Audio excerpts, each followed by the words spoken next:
That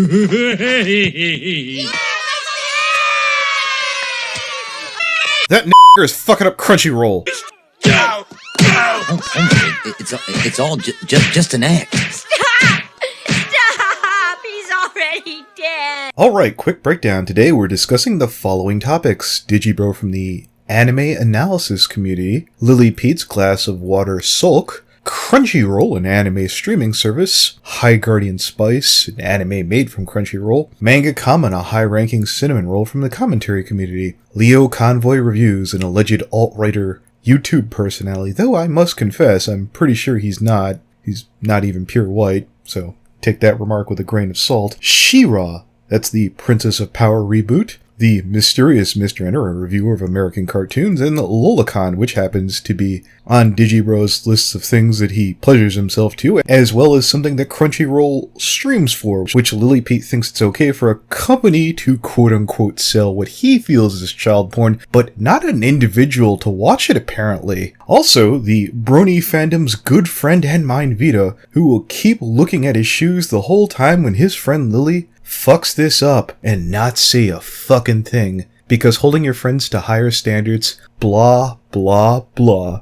I think that covers it all. Got it, good. Stick to being entertaining rather than lazily chasing world building for brony praise. It's the offshoot of the animation needs to be more mature whinging, where insecure adults want shows to cater to them and only to them and fuck everybody else. Lastly, we come to High Gaurdian Spice, an original series from CrunchyRoll whose initial announcement trailer showed some storyboards and the creators talking about how proud they are of their diverse show crew. Nothing really positive or negative about it, just some concepts and an admission that their staff meets a bare minimum standard of professionalism. So let me walk you through this one.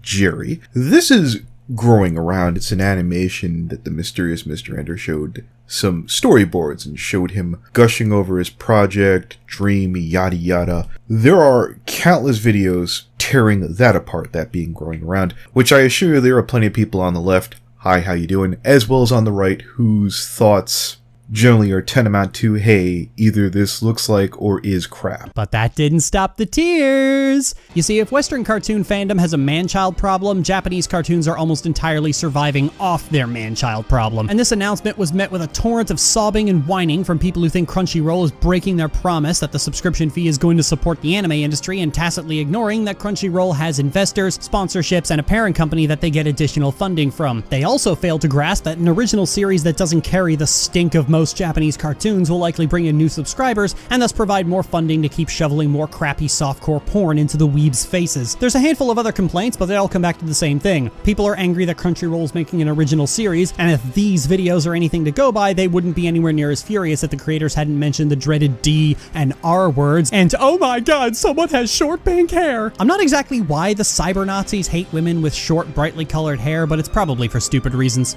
I'm sorry, the king of milk toast is not a Nazi. If you look at this Tumblr post, Jerry Pete now thinks literally putting my SJW is enough to make you a Nazi. Just reminding everyone in North Carolina, Vita, Lily's #1 fan, is trying to be a cop. Good luck. I will wish you fine people good luck when Judge Dredd here winds up taking matters into his own hands. But before I move on, manga, baby, honey, guy, amigo, I understand you just woke up for this rant. Whenever product you put out there for the public, I totally get that.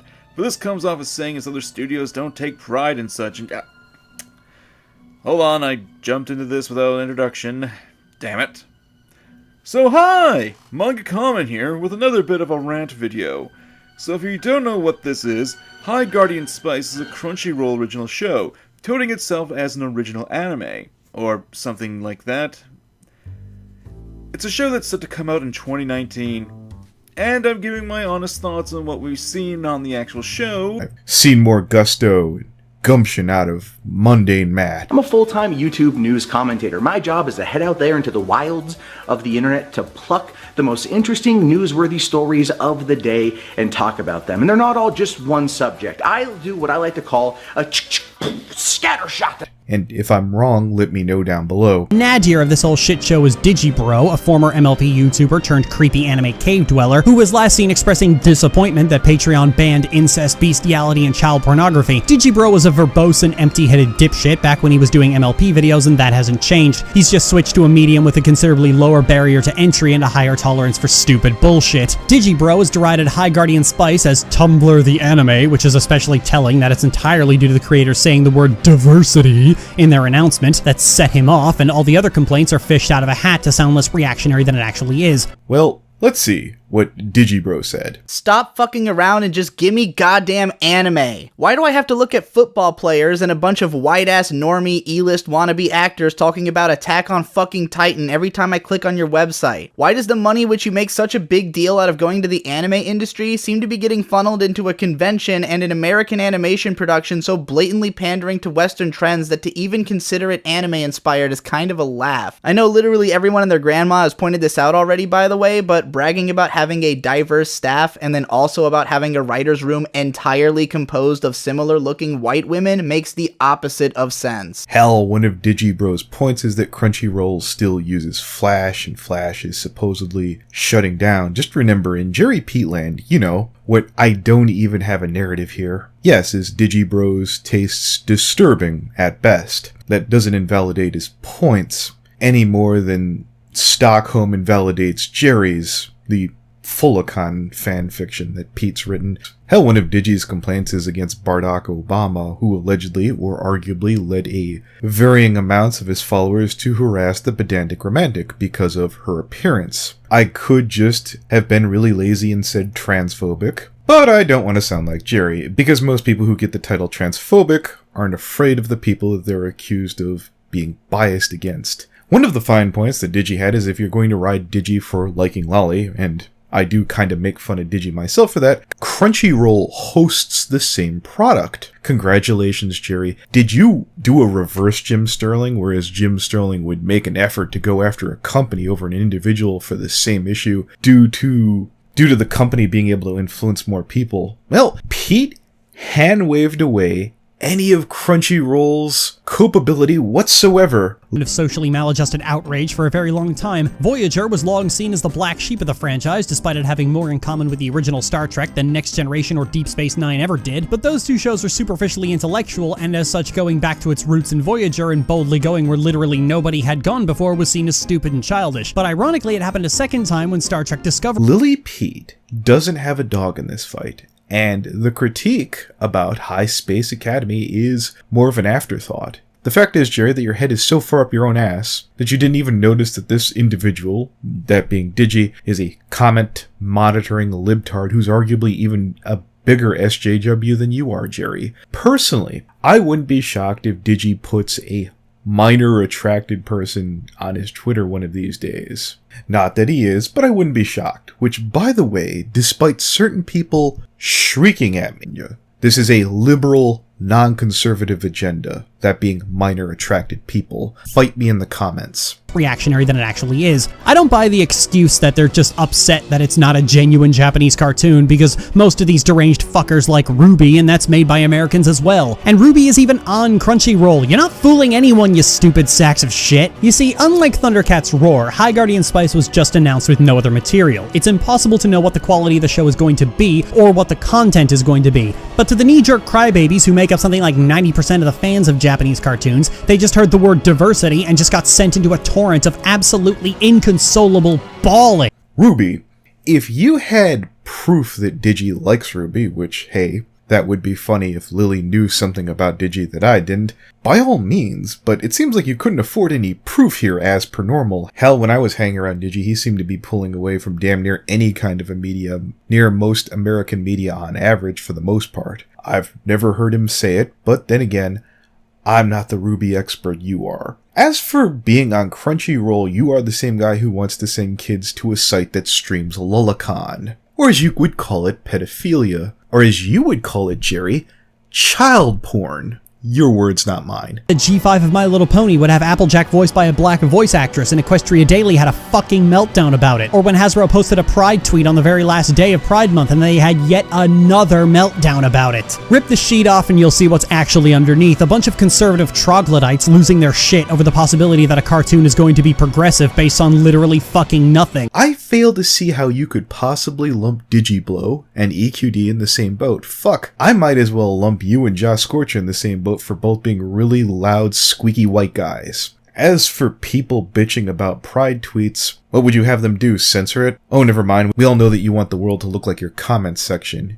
You and Digi would get along great. Like the man-child crowd saw some pink hair and the dreaded D-word and lost every last crumb of their shit. And this, along with Thundercats and She-Ra, is nothing more than a preemptive crybaby tantrum based on literally fucking nothing. Except Digibro is an SJW, who has more in common with you than, say, Lio Convoy or Manga Kamen or myself. Divergence in the minds and instincts and bodies of people that we can provably say that you cannot make a determination about someone based purely on their genitals. Now granted, there are no shortage of commonalities to the majority of people who harbor one or the other. Fuck, he has more in common with Vita because of his tedious, droll double standards. It's for thee, but not for me. Which, at least if someone's flawed, you can hope for some level of consistency, to learn to have an ounce of empathy for the motherfucker. But, Digi, like yourself, Jerry, it seems to be whatever whim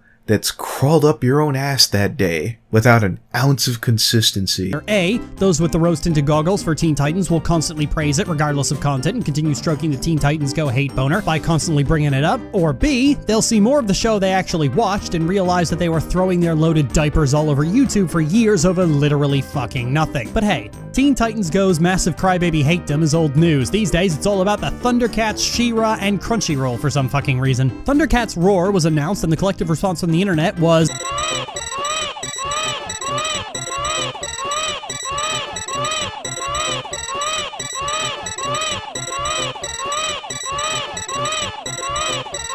Just like Teen Titans, Thundercats is one of those properties that was taken far more seriously than they should have by much of its fans at the time because we were all kids and didn't know squat. The Thundercats have always been really, really dumb, right up to needing to put the villains in gimp suits so you'd know which character you were supposed to be taken nominally seriously, and Thundercats Roar is no exception. But in this age of rose-colored glasses and a nostalgia-hungry market, even slightly hinting at the fact that all your favorite cartoons as a kid were really, really dumb is enough to set off a torrent of inconsolable bawling from the web. I'm gonna play a clip here from a video that Lio Convoy did covering the quartering. He was bitching about what might be considered sexualizing a cartoon character. There's a bit of a hubbub about the She-Ra reboot on Netflix.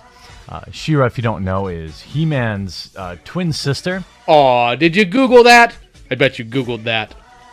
And actually, He-Man is coming to the big screen not that far in the distant futures with a new film, Masters of the Universe, which I'm very excited for. Yeah, no one in the actual Motu or pop community is concerned with that movie. My pal Joe Amato expresses that thought pretty regularly via this. And for the record, for those of you who aren't aware, Motu stands for Masters of the Universe, and Pop for Princess of Power, respectively. He-Man was my jam when I was young, and She-Ra obviously not really, other than, my sister, like She-Ra. Oh, but I'm sure you're going to start acting like you totally know everything about the show, specifically for this hot take, aren't you, big boy? How much mana do I need to tap to hit this clown with an oblivion ring? Better yet, how much mana do I need to tap to get you to spell out the word heroin correctly? It's kind of sad here that Jerry and all his hard work and his screen cap show is, well, Leo's been pro Peet. And on top of that, Lio Convoy's also been very critical of Josh Scorcher for the same reasons in the Bernie fandom as Peet. The Orchard. You know, 3 people in the community that everyone tries their best to ignore because they say things that are frankly unpleasant. You know who I haven't heard speak up on these people to spread the word, though? Mad Munchkin, Voice of Reason, Josh Scorcher, Silver Quill, Dr. Wolf. I could go on, but I think I've made a decent enough list.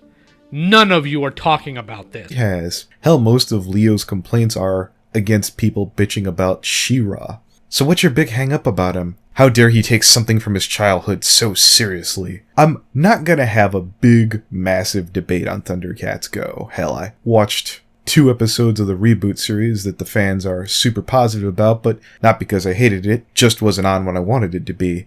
And hell, that was back when I still watched TV at the time. Now that I can watch it whenever I want, it's been on the back burner. You've surely all heard the phrase, I'll be watching it someday, which really means don't hold your breath. My thoughts on She-Ra: I watched the movie back in the day in the theater, and when I was a kid, I'll say that again. I watched it in the theater when I was a kid, which if the internet tells me is... Which if what Wikipedia tells me is accurate, I would say I would have been 6. So, as for being faithful to the core content, fuck if I know. I vaguely remember some kind of kidnapping plot and a betrayal, and that might as well be because I glanced at the wiki as well, trying to jog my memory. I could not for the life of me tell you anyone's name off the top of my head without consulting Lio Convoy, and honestly, the most I've seen from She-Ra has come from the Robot Chicken skits. But yeah, bit of an update. I've actually caught the trailer. The voices sound good, the visuals seem neat, it has a lot of promise.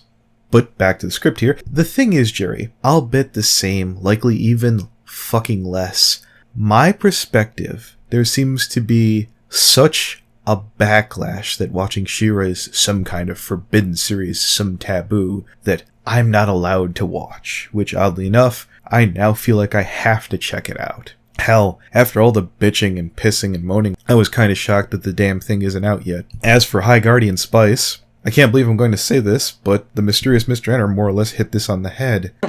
This trailer, this whole thing, this is part of a marketing tactic that's gotten really popular in the past few years, even though it should not have gotten popular at all. I have no idea why studios and creatives are still doing this and tackling things through this angle. Not because it's lazy, or because it's a trend, or because it's sexist or racist or anything like that. It shouldn't have gotten popular because it doesn't work. Ghostbusters 2016. We're all female and you're sexist if you don't like us. Ghostbusters 2016 was a flop. Ocean's 8. We're all female and you're sexist if you don't like us. Ocean's 8 was an absolute flop. Battlefield 5. We've got females front and center and you're sexist if you don't like us. Pre-orders are down massively and it's probably going to fail. High Gaurdian Spice. We got females front and center. What I'm saying is that there's a precedent. Making a trailer like this is a bad idea in terms of making a trailer. We have evidence that this type of marketing no longer works. And let me make this absolutely clear. These products are not failing because the mainstream audience is sexist or racist or hates the idea of diversity or anything of the sort. They're failing because when you insult the audience, people are not going to want to buy your product. Now, how bad do you have to fuck up when fucking John Enter gets to sound like fucking Yoda for Christ's sake and walks on about philosophies of life? These are legit areas of concern. Is High Gaurdian Spice gonna be any good? Well, here's a better one. Show of hands of people in the audience who are gonna be watching it on CrunchyRoll as opposed to some other means. Considering Digi just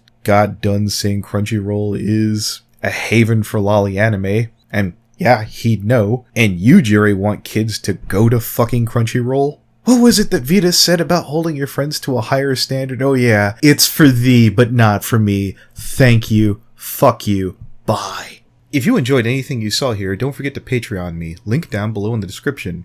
And if you really are feeling your Wheaties, like, subscribe, and follow me on Twitter down below. Oh, one last thing. This is Blake Diamond. He supported me in the past, and now he's in a bit of financial disarray. Link down below to his GoFundMe, and if you can't spare the money, at least consider sharing this video, or his GoFundMe, tweet, Tumblr, whatever you kids do these days. Snapchat. What the hell is Snapchat anyways? Thank you.